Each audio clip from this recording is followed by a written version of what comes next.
Dear student, yesterday we did aggregate demand, their component and meaning of aggregate demand schedule. So today we will discuss aggregate demand schedule with the help of table and curve. So what is mean by aggregate demand schedule? Aggregate demand schedule क्या होते हैं? Aggregate demand schedule is a table which show behavior of aggregate demand in respect to income. यानी कि aggregate demand schedule क्या होता है? Aggregate demand schedule एक table होता है जो क्या दिखाता है? बिहेवियर दिखाता है एग्रीगेट डिमांड का किस से, लेवल ऑफ इनकम से. अब हमने कल यहां पे एज्यूम किया था कि we are dealing with the close economic and without government. तो हमने यहां पे ये देखा था, यहां पे सिर्फ सेक्टर दो है, house hold sector and producer sector. अब हाउस होल्ड सेक्टर और प्रोड्यूसर सेक्टर को लेके हमने एग्रीगेट डिमांड को एक्सप्लेन किया था. ठीक है. अब हाउस होल्ड सेक्टर को और हाउस होल्ड सेक्टर और कंज्यूमर सेक्टर को लेके जब एग्रीगेट डिमांड को एक्सप्लेन करेंगे तो इसका मीनिंग क्या होगा? The behaviour of consumption and investment corresponding to the different level of income. कल हमने देखा था कि जब यानी कि एग्रीगेट डिमांड को इनकम के साथ जब हमने रिलेशन को देखा था तो हमें क्या देखा था? हमने दो चीज देखा था. फर्स्ट हमने देखा था कि initially aggregate demand is greater than income. Starting में हमने क्या देखा था? एग्रीगेट डिमांड जो है इनकम से ज्यादा देखा था. फिर इवेंचुअली क्या होता है? Aggregate demand is less than income, यानी कि बाद में क्या होता है? इनकम ज्यादा हो जाता है एग्रीगेट डिमांड से. ठीक है. अब हम इसी एग्रीगेट डिमांड शेड्यूल को with the help of schedule and with the help of curve explain करेंगे. सबसे पहले हम एक शेड्यूल बनाते हैं. Income, consumption, investment, aggregate demand. 0, 20, 40, 60, 80, 100, 120. हमारे पास इनकम है 0 से लेके 120 तक.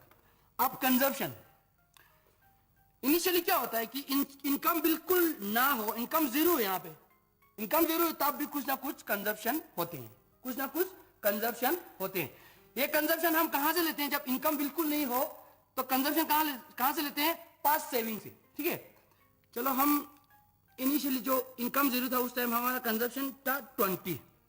हम ये भी एज्यूम कर लेते हैं कि इन्वेस्टमेंट जो है इकोनॉमी में ऑटोनोमस इन्वेस्टमेंट है, ये कांस्टेंट है, तो हम ऑटोनोमस इन्वेस्टमेंट को ले लेते हैं 10. जब हम कंजप्शन और इन्वेस्टमेंट को प्लस कर देते तो हमें क्या मिलेंगे? When we sum up this to we get aggregate demand. 20 plus 10 30. ये हो गया हमारा एग्रीगेट डिमांड. इसी तरह हम चलते जाएंगे. 25, 30, 35, 40, 45, 50. अब हमने वी एज्यूम ऑटोनोमस इन्वेस्टमेंट. हमने इन्वेस्टमेंट को क्या एज्यूम किया है? ऑटोनोमस. इसका मतलब investment her income level of income पे 10-10 रहेगा.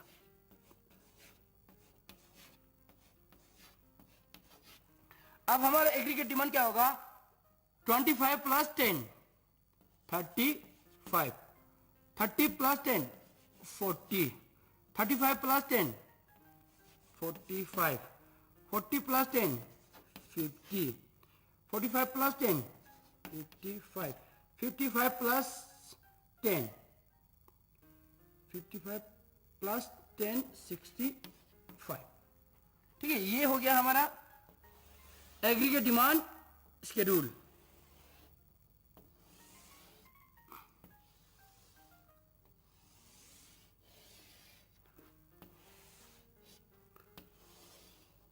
ये क्या हो गया? हमारा एग्रीगेट डिमांड शेड्यूल. अब यहां पे हम क्या देखते हैं? हम रिलेशन देखते हैं एग्रीगेट डिमांड का with respect to income. Income के साथ एग्रीगेट डिमांड का क्या रिलेशन है। अब जब हम इस शेड्यूल को देखते हैं, at that time we find 3 important point. यहां पे हमें 3 इंपॉर्टेंट पॉइंट दिखाई देता है। फर्स्ट क्या दिखा देता है, फर्स्ट पॉइंट हमें क्या दिखा देता है, व्हेन इनकम इज 0। जब इनकम 0 होता है तब भी हमारा कंजप्शन या एग्रीगेट डिमांड कुछ ना कुछ होता है। यानी कि इनकम 0 होगा तब भी हमारा एग्रीगेट डिमांड जो है कुछ ना कुछ होता है। तो 30 है, यहां पे 30 है, करोड़ में दिया हो, ठीक है। जब इनकम 0 हो, इनिशियली जब इनकम 0 हो उस टाइम भी हमारा एग्रीगेट डिमांड कुछ ना कुछ होता है। इस जब बिल्कुल इनकम 0 होते है तब एग्रीगेट डिमांड जब होते हैं तो उसको कहा जाता है ऑटोनोमस एग्रीगेट डिमांड भी कहा जाता है। क्योंकि ये जो एग्रीगेट डिमांड कहां से आया है, हमारे पास सेविंग से आया हुआ है, ठीक है। जैसे जैसे इनकम बढ़ना शुरू हो जाता है, जैसे जैसे इनकम बढ़ना शुरू हो जाता है उसके साथ साथ हमारा एग्रीगेट डिमांड भी बढ़ रहा है। यानी कि सेकंड हम देख रहे हैं कि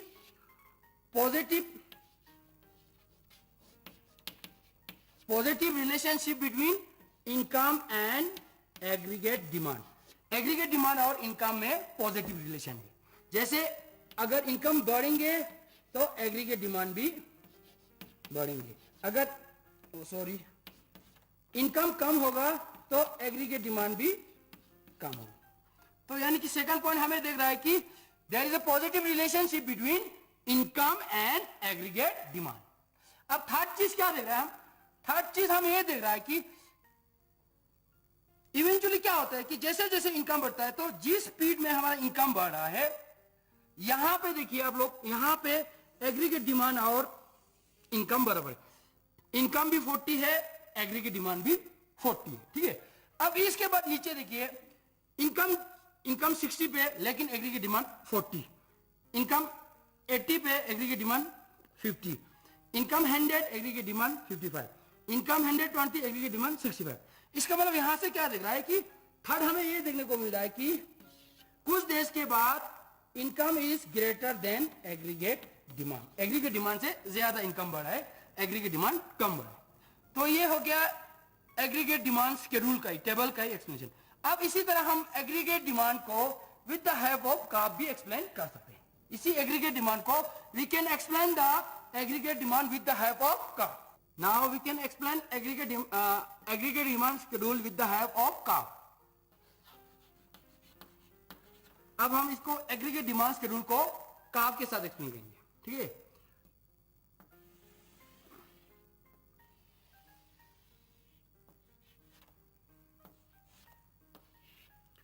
एक्स एक्सिस पे हम इनकम को लेते हैं and on Y axis we measure aggregate demand, that is sum total of consumption plus investment.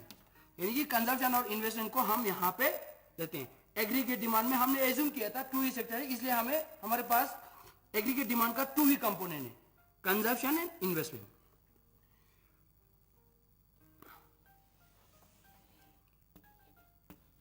यहां पे हम एक 0 ओरिजिन से एक 45 डिग्री का लाइन ले रहे हैं।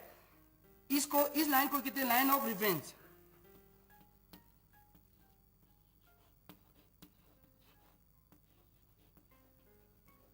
इस लाइन को लाइन ऑफ रेफरेंस कहा जाता है। यहां ये लाइन क्या दिखाता है, this line show the equality between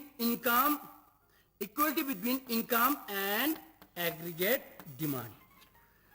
ये लाइन जो है ना एग्रीगेट डिमांड और इनकम का इक्वलिटी। यहां इस लाइन में कहीं भी पॉइंट, किसी भी पॉइंट में आप देखिए तो aggregate demand is equal to income होती है, ठीक है। अब हम एग्रीगेट डिमांड लाइन को लेते हैं। एग्रीगेट डिमांड लाइन को लेने के लिए हम पहले हमें डाटा डाल देते हैं। हमारा इनकम है 0 से लेके 120, तो हम 20,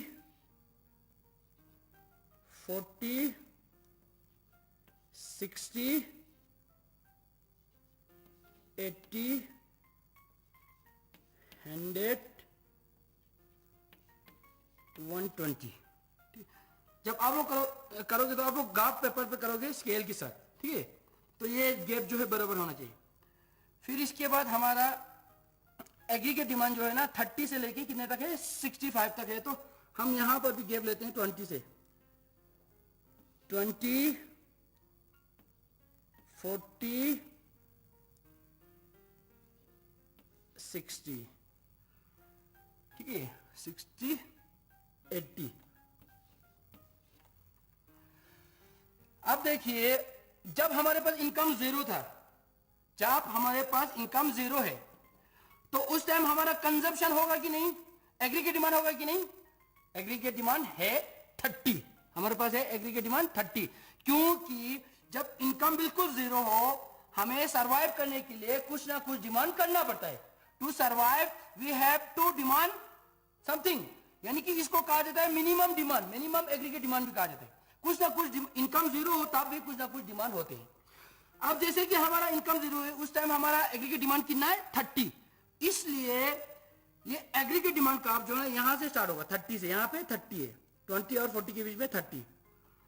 जैसे इनकम बढ़ना शुरू हो गया 20 पे पहुंच गया, जैसे इनकम 20 पे पहुंच गया हमारा एग्रीगेट डिमांड हो गया 35, 35 मतलब यहां कहीं। फिर जैसे इनकम 40 हो गया तो हमारा इनकम 40 हो गया तो हमारा एग्रीगेट डिमांड भी 40, लगभग 35, 40, नहीं 35, 40, ठीक है। अब इसी तरह इनकम 60 पे चला गया तो जैसे इनकम 60 पे पहुंच गया तो हमारा एग्रीगेट डिमांड हो गया 45। इसके बाद जैसे 80 हो गया, हमारा इनकम 80 पे पहुंच गया तो फिर हो गया ये 50। फिर जैसे हमारा इनकम 100 हुआ तो 55, 120 हुआ इनकम तो ये 65 हो गया। मतलब इसी तरह बढ़, जब हम इन पॉइंट को ज्वाइन कर देते हैं तो हमें ये एक स्ट्रेट लाइन मिलेगी एग्रीगेट डिमांड का, ठीक है, ये हमें मिलेंगे एग्रीगेट डिमांड का लाइन। यहां पे देखिए, यहां पे aggregate demand is equal to income है, यहां पे हमारा इनकम भी 40 है और एग्रीगेट डिमांड भी 40 है, ठीक है। यहां पे aggregate demand is equal to income है, ठीक है। अब यहां पे देखिए, अब यहां पर भी हमें 3 पॉइंट मिलते हैं, ठीक है। जब हम काप को देखते हैं तो at that time we also get the 3 important point. पहला क्या मिलता है, when our income is zero, जब हमारा इनकम जीरो होते हैं, इनकम जीरो होगा उस टाइम कुछ ना कुछ मिनिमम एग्रीगेट डिमांड होगा। ये हमारा उस टाइम हमारा एग्रीगेट डिमांड है 30, ठीक है।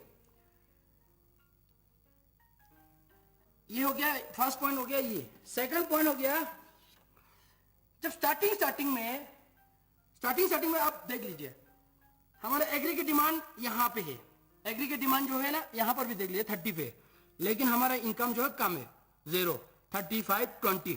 तो क्या है, इनिशियल स्टेज में aggregate demand is greater than income, है कि नहीं। इनिशियल स्टेज में देखिए, ये इनिशियल स्टेज हो गया, यहां पे देखिए इन दिनों में हमारा एग्रीगेट डिमांड जो है ज्यादा है as compare to income level से, तो aggregate demand is greater than income है। फिर इसके बाद जैसे जैसे इनकम बढ़ने शुरू हो जाते हैं तो जैसे जहां पे इनकम और एग्रीगेट डिमांड बराबर होता है, उसके बाद इसके बाद आफ्टर दिस पॉइंट, इसके बाद क्या होते हैं, हमारा इनकम जो है ज्यादा हो रहा है as compare to aggregate demand.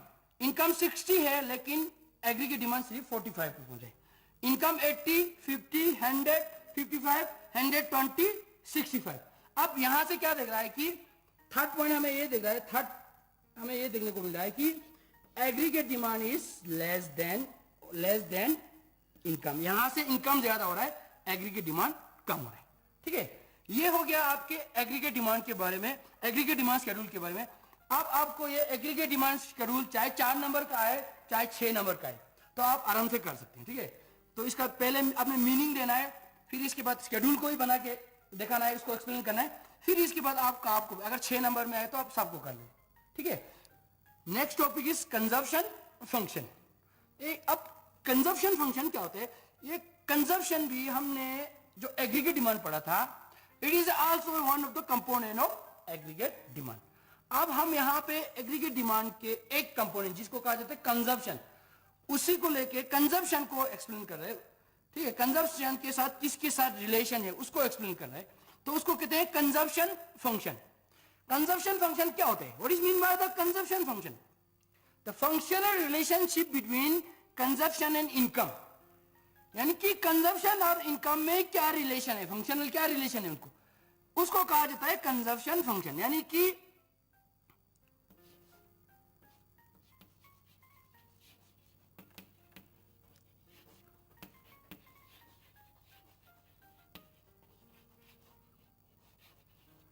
functional relationship between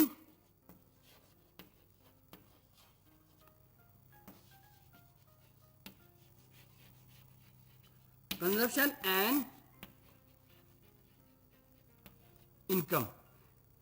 यानी कि जब भी हम इनकम और लेवल ऑफ इनकम और कंजप्शन में रिलेशन पढ़ते हैं तो इसी को कंजप्शन फंक्शन कहा जाता है। इसको क्या कहा जाता है? Consumption function. इसमें हम क्या देखते हैं? इसमें हम ये देखते हैं कि what happen with the consumption if our income is increase और डिक्रीज। अगर हमारे इनकम जो है इंक्रीज होता हो या इनकम जो है डिक्रीज होता हो, उससे हमारा कंजप्शन पे क्या असर पड़ते हैं, कंजप्शन पे क्या असर पड़ते हैं, इसको पढ़ते हैं। ठीक है, जब हम कंजप्शन फंक्शन को पढ़ते हैं तो हमें दिखता है कि there is a positive relationship between income and consumption. Income और कंजप्शन में हमें क्या देखते हैं? Positive relation. Positive relation means when both income and consumption are move in same direction, दोनों सेम डायरेक्शन में चलेगा तो उसको कहा जाएगा पॉजिटिव रिलेशन। जैसे जब इनकम इंक्रीज होगा उस टाइम हमारा कंजप्शन भी इंक्रीज होगा। जब जब क्या होगा, इनकम डिक्रीज होगा उस टाइम हमारा कंजप्शन भी डिक्रीज होगा। यानी कि यहां से हमें यह पता चल रहा है कि there is a positive relationship between income and consumption. इसी स्टडी को इसी का फंक्शनल रिलेशन को स्टडी करने को हम कहा जाता है कंजप्शन फंक्शन। अब जब हम कंजप्शन फंक्शन को स्टडी करते हैं तो उस टाइम हमें मेन जो चीज जो है, हमें 3 पॉइंट जो है ना बड़े बड़े चीज देखने। जब इनकम और कंजप्शन में रिलेशन को हम स्टडी करते हैं तो हमें 3 चीज देखने को मिलते हैं। पहला तो ये देखते हैं, पहला हमें ये देखने को मिलता है कि अगर इनकम इंक्रीज होगा तो जैसे इनकम इंक्रीज होगा उसके वजह से हमारा कंजप्शन इंक्रीज होगा। ठीक है, क्या होगा? फर्स्ट हमें क्या मिलेंगे? इनकम इंक्रीज होगा तो कंजप्शन इंक्रीज होगा। सबसे पहले हमें यह पॉइंट देखने को मिलेगा, there is a positive relationship between income and consumption. Income और कंजप्शन में पॉजिटिव रिलेशन देखने को मिलेगा। ठीक है, सेकंड क्या मिलेंगे? सेकंड हमें यह देखने को मिलेंगे when even our income is 0, हमारा इनकम 0 होगा तब भी कुछ ना कुछ कंजप्शन होगा, तब भी कुछ ना कुछ कंजप्शन होगा। इनकम 0 पे भी कंजप्शन कुछ ना कुछ होते हैं। इनकम 0 होगा भी कंजप्शन कुछ ना कुछ होते हैं। क्यों होते हैं? टू सर्वाइव, जिंदा रहने के लिए हमें कुछ ना कुछ, हमारे पास इनकम नहीं है बोल के हम नहीं बैठ सकते हैं। जिंदा रहने के लिए हमें we have to consume something, कुछ ना कुछ तो खाना पड़ता है। तो income even our income is 0 at that time there is some minimum level of consumption. कुछ ना कुछ कंजप्शन होते हैं, उसको कहा जाता है मिनिमम लेवल ऑफ कंजप्शन होते हैं। इनकम बिल्कुल नहीं होगा तब भी कुछ ना कुछ कंजप्शन होते हैं। इसी को autonomous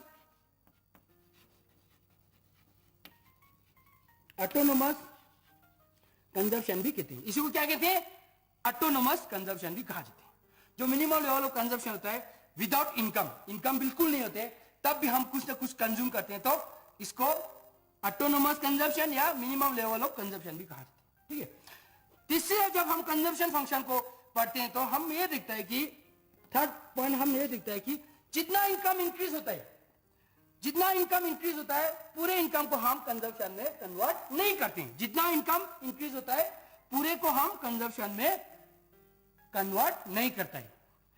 entire increase in consumption, we cannot convert entire increase in consumption in income into consumption. क्यों नहीं कर सकते? कुछ ना कुछ उसमें से कुछ ना कुछ हम सेव करते हैं, कुछ ना कुछ हम सेव करते हैं. इसलिए क्या होता है कि था जिस रेट पे हमारा इनकम बढ़ते हैं, जिस रेट पे हमारा कंजप्शन बढ़ते हैं, वो इनकम बढ़ने के रेट से बहुत कम होते हैं. यानी कि the rate at which consumption increase often lag behind the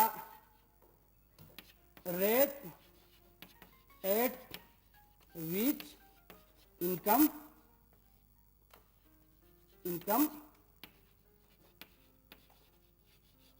यानी कि जिस रेट पे इनकम बढ़ता है उसी रेट पे हमारा कंजप्शन नहीं बढ़ते हैं.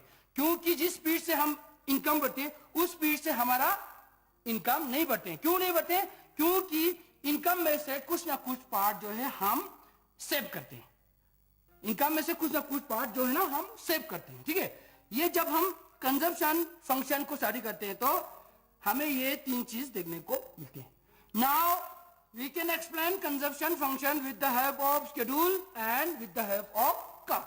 हम जिस तरह हमने एग्रीगेट डिमांड शेड्यूल को एक्सप्लेन किया था उसी तरह कंजप्शन फंक्शन को भी हम एक्सप्लेन कर सकते हैं. अब हम कंजप्शन फंक्शन को with the help of schedule, पहले हम शेड्यूल के साथ करेंगे. Level of income and consumption.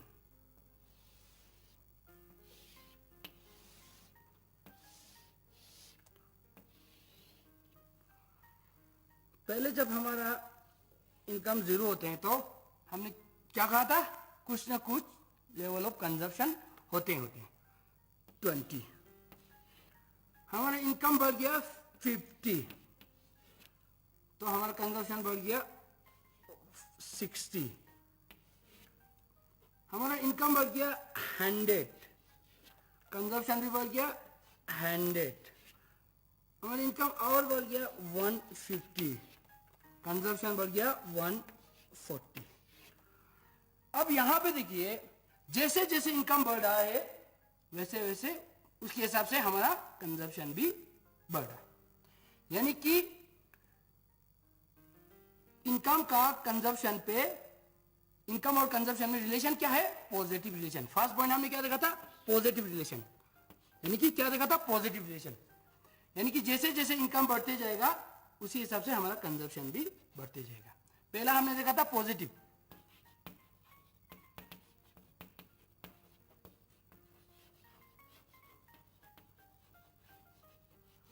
पहले हमने क्या देखा था? Positive relationship between income and consumption. इन दोनों में पॉजिटिव रिलेशन देखा था.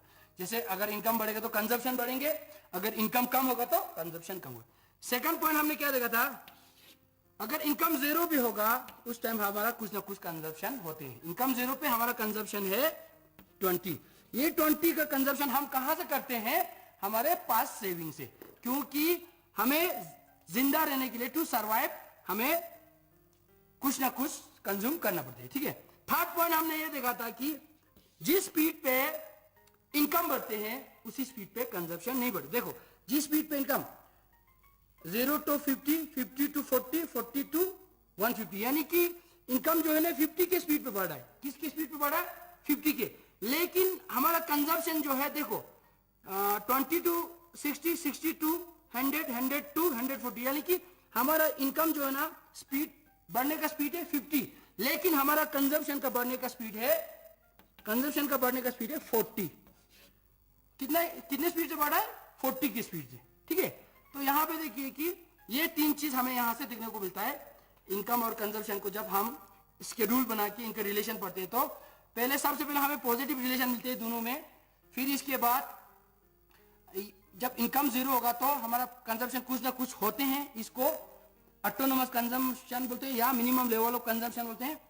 जैसे जिस स्पीड से इनकम बढ़ रहा है उसी स्पीड से हमारा कंजप्शन नहीं बढ़ते हैं. क्योंकि जैसे जैसे इनकम बढ़ते हैं तो हम क्या करता है, इनकम बढ़ने के बाद जैसे हमारा इनकम और कंजप्शन बराबर हो जाएगा, उसके बाद जैसे हमारा इनकम बढ़ेगा तो वी स्टार्टिंग सेविंग, हम सेविंग करना शुरू कर देते हैं। ठीक है, आज इतना ही हम पढ़ेंगे, फिर कल हम आपको